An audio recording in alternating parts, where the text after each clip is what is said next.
गया था, सो मोटो एक्शन लेने के बाद उनको बुला के नहीं बताया कि आप गलत तरीके से इम्प्लीमेंटेशन करें, ये किसका काम था? ये वो अदालत है जो सो मोटो एक्शन ले सकती है। आज 4 महीने के बाद जब हम अपनी इंतज़ार करने के बाद जब हमारी पटिशनें लगी हैं और हम उनके सामने हैं, तो हमें ये खुशखबरी बताई जा रही कि आपने तो खुदकुशी कर दी हो। फिर जिस वक्त वकला कोई जवाब देने लगे तो फिर ये भी बताया जाता है कि सियासत मत करें। सियासी केस है, सियासतदान खड़े हुए हैं, सियासतदान आके इंसाफ मांग रहे हैं। पूरे पाकिस्तान के लोगों ने उनको वोट दिया, लेकिन वो सियासत पे बात मत करें। और अगर मफरूज़ों पे बात हो तो सिवाय एक हमारे मोतबर जज साहब के बाकी कोई बंदा मफरूज़ों पे भी बात ना करे। उनका दिल करे तो सियासत पे भी बात हो सकती है और मफरूज़े पे भी बात। तो प्लीज़ ये दोहरे मेयार ना रखें। बहुत बड़ी अदालत है, बहुत मोतबर है, इस पे पाकिस्तान की आवाम दिल से यकीन रखती है। और उनके ऊपर जो लिखा हुआ है ना, आज सारे वो देखिएगा कि ऊपर क्या लिखा हुआ है कि ये अवाम उन्नास को इंसाफ देने वाली अदालत है। तो इसलिए अवाम उन्नास के दिल पे छुरियाँ नहीं चलनी चाहिए, उनको इंसाफ मिलना चाहिए। हम भी आम आवाम के नुमाइंदे हैं, आम आवाम की आवाज़ लेकर यहाँ पर आए हैं। और जो वोट की रिप्रेजेंटेशन है, प्रोपोर्शन ऑफ रिप्रेजेंटेशन, यही जमहूरियत की स्पिरिट है। अगर ये ख़त्म होगी तो जमहूरियत तो इफेक्टिवली वैसे ही ख़त्म हो जाती है। आपकी सीटें 2 आई हों और रिज़र्व सीटें आपको 6 मिल जाएं, ऐसी जमहूरियत को दुनिया में पता नहीं फिर क्या कहते हैं। हम तो इसको डिक्टेटरशिप मानते हैं। सो मेहरबानी करें, ये रिज़र्व सीट्स कोई ना पताशे हैं, ना रेवड़ियाँ थी, ना खैरात थी, और ना कोई मिठाई का डब्बा था जो खुशी खुशी इलेक्शन कमीशन ने उसी तरह ही दे दिया।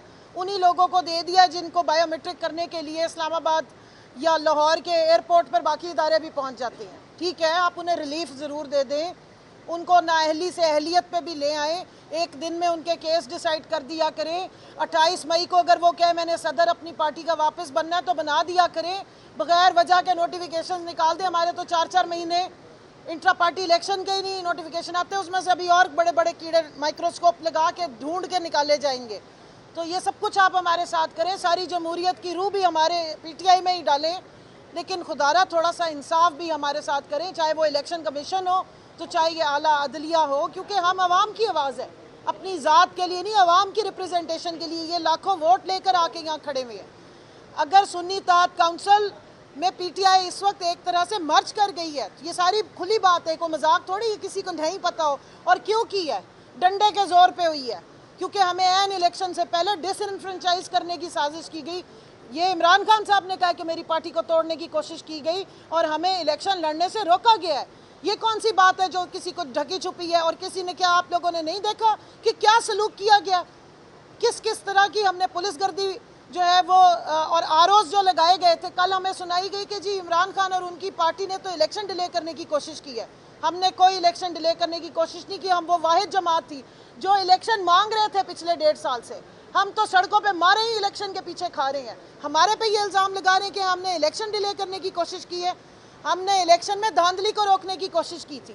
हमने आरओ जो ये सरकारी मशीनरी आरओ के तौर पे हमारे ऊपर मुसल्लत की, जिसको फिर आपने देखा कि इलेक्शन में कैसे सहूलतकारी की, उसको रोकने की कोशिश की थी। हमने आईनी और जमहूरी तरीके से free and fair election demand किए थे। हमने खाली इलेक्शन डिमांड नहीं किए थे, हमने free and fair election demand किए थे। इतना क्रेडिट कल लिया गया कि जी हमने तो डेट दिलवा दी, में हम 100 दफ़ा क्रेडिट देते हैं, लेकिन जो इलेक्शन हुआ है ज़रा उस पर भी नज़र हो।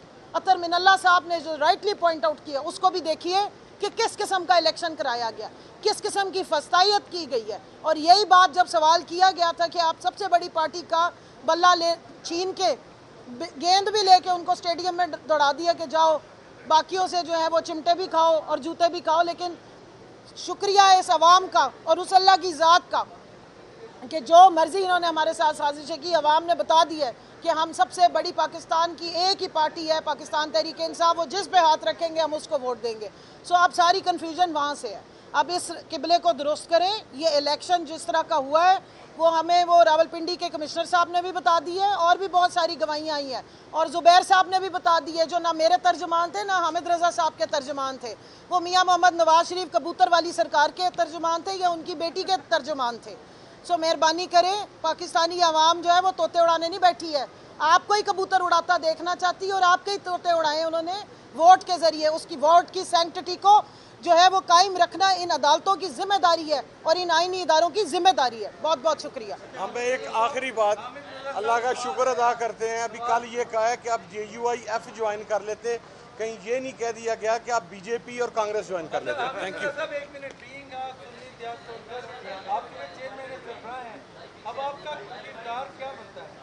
सर मेरा किरदार चल रहा हूँ, उम्मीद है कि काजी साहब मुझे मौका देंगे और वहाँ पर बनेगा और मुझे बोलने का मौका देंगे। पाकिस्तान की आवाम देखेगी कि हमारे साथ क्या सलूक किया गया।